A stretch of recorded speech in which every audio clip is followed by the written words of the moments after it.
Synopsis of the Books of the Bible. Minor Prophets. By JND Darby. Introduction to the Minor Prophets. Before entering on the study of the Minor Prophets, I will avail myself of the opportunity they afford to make a few remarks on the prophetic writings in general, pointing out the subjects of which they treat. We may divide these books into four principal classes according to the subjects on which they speak, subjects often connected with their dates.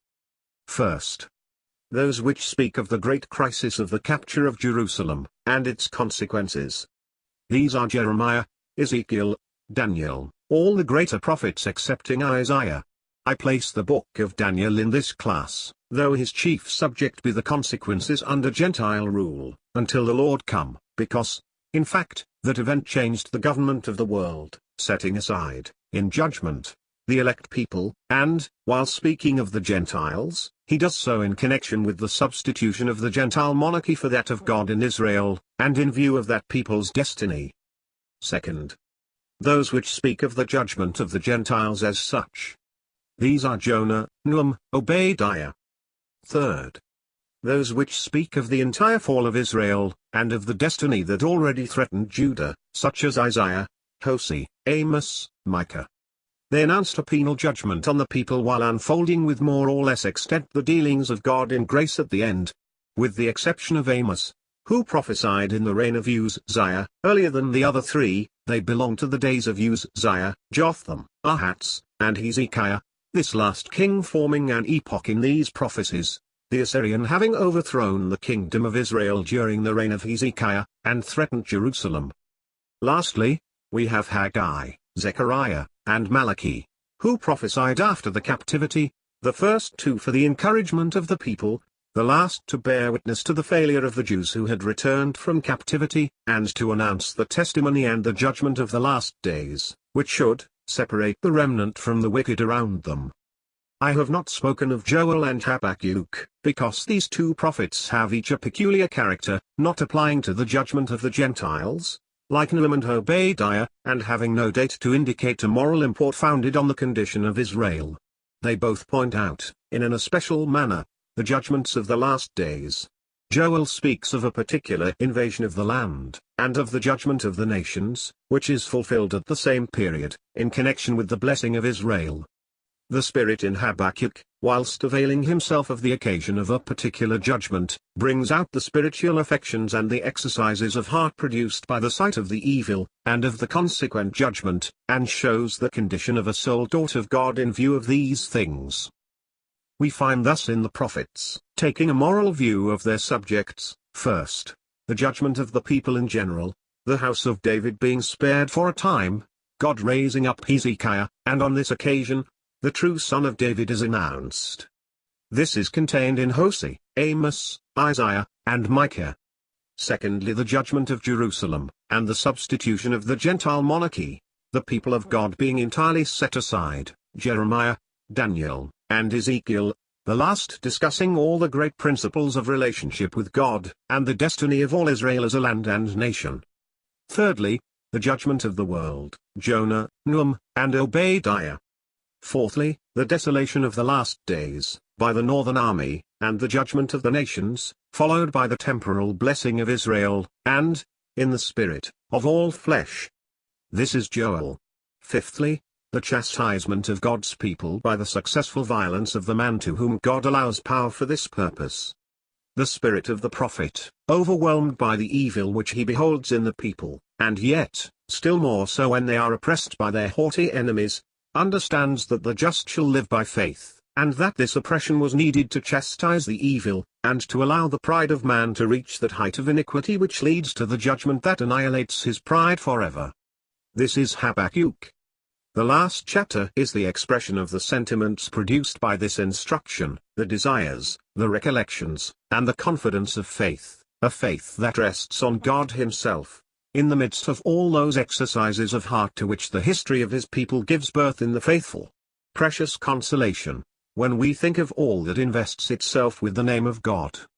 We next find, sixthly, that which appertains to the special circumstances of the Jews, to have been brought back to Jerusalem in view of the coming of Christ, and the consequences of that coming, as well as of the people's own responsibility with respect to the circumstances in which they already stood: Haggai, Zechariah, and Malachi. There remain still some details to be pointed out.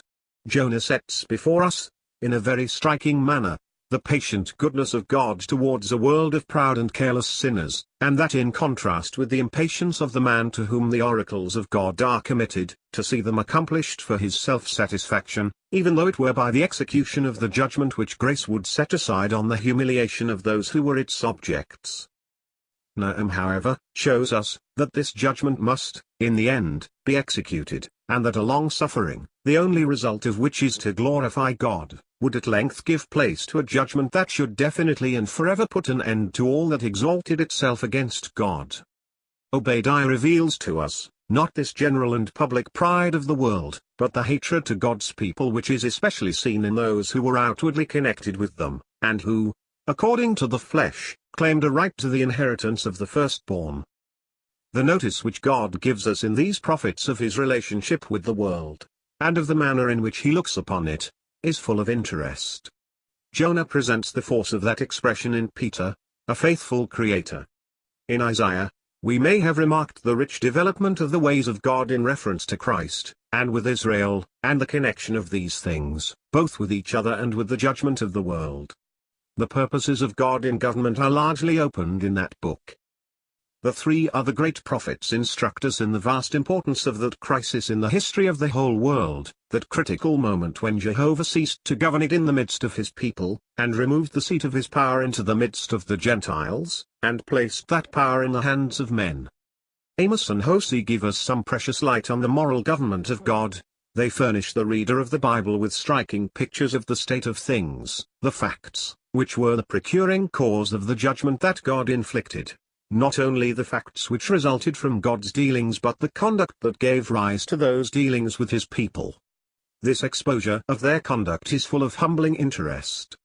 Micah, as well as Isaiah, while occupied with these same subjects, enlarges more on the promises in connection with Christ, the effect of which would raise up the people from the condition into which sin, and the judgment of God upon the sin, had cast them. It may have been already remarked, that the commencement of Isaiah, while speaking of the Lord Jesus, is essentially occupied with Judah, Israel, and the nations, the close of the book especially with Christ, and the consequences of his rejection by the people. It will have been understood, from what I have already said on the three prophets who prophesied after the return from captivity, that they also are occupied with the same two subjects. The Messiah appears in Haggai, and with still more detail in Zechariah. The condition and the destiny of the people are more seen in Malachi, the whole in connection with the last days. See note. Note. I desire to add here, in a note, something more detailed and precise to that which I said on the subject of prophecy at the beginning of Isaiah.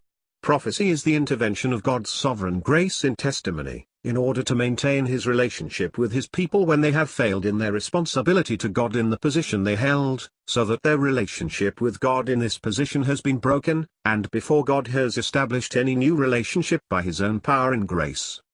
The subjects of prophecy are, consequently, the following. The dealings of God in government upon the earth, in the midst of Israel, the moral details of the conduct of the people which led to their ruin, God's intervention at the end in grace by the Messiah to establish his people in assured blessing by God's own power, according to his purpose. Two things are connected with these leading subjects: the judgment of the nations, which was necessary for the establishment of Israel in their own land, and the rejection of Christ by the Jews at his first coming into this world.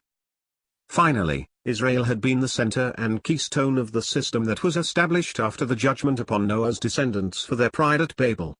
In this system the throne and temple of God at Jerusalem were the one, the seat of divine authority over all nations, and the other, the place where they should go up to worship him who dwelt between the cherubim. Israel has failed in that obedience which was the condition of their blessing and the bond of the whole order recognized by God in the earth. Another system of human supremacy is set up in the person of Nebuchadnezzar. Prophecy treats, therefore, of this unitary system also, and of its relationship with the people of God on the earth. Guilty of rebellion against God, and associated with Israel in the rejection of Christ, and at the close rising in revolt against him. This power is associated with the Jews in the judgment, as being united with them in evil. What has been here said evidently applies to Old Testament prophecy with which we are here occupied. But this raises the question of the difference of New Testament prophecy. The assembly is not the scene of the earthly government of God, but sitting in heavenly places. Hence prophecy cannot be the direct action of the Spirit on its present state, as it was in Israel. The communications are direct from the Father and from the Lord according to the relationship in which it stands to them, just as prophecy was with the Jews. But the Spirit can look forward in the assembly to the time when the decay of the outward system will prepare the way for the introduction of the direct government of God again in the person of Christ. This, in general, we find in the Apocalypse, from the beginning of the assembly's declension until it is rejected, and then in the world. Hence we have also the prophecies which announce the decay and ruin of the assembly after the departure of the apostles, as in 1 Timothy 4 verse 1, 2 Timothy 3 and 2 Thessalonians 2. The decay itself is spoken of in the epistles of John, Jude, and 2 Peter. Another subject belongs to this and introduces prophecy into the Lord's mouth, with which James connects itself, but does not concern the assembly properly speaking. The connection of Christ as minister of the circumcision with the Jewish people, as in Matthew 24 and parallel passages in Mark and Luke, and even Matthew 10 from verse 15 to the end, where the portion of the residue in their service in Israel is traced on to the Lord's coming, so that in the moral ruin of the assembly on earth, and the history of the residue, we have the connecting links of these days and Christ's mission to Israel, with his coming in the last days. End of note.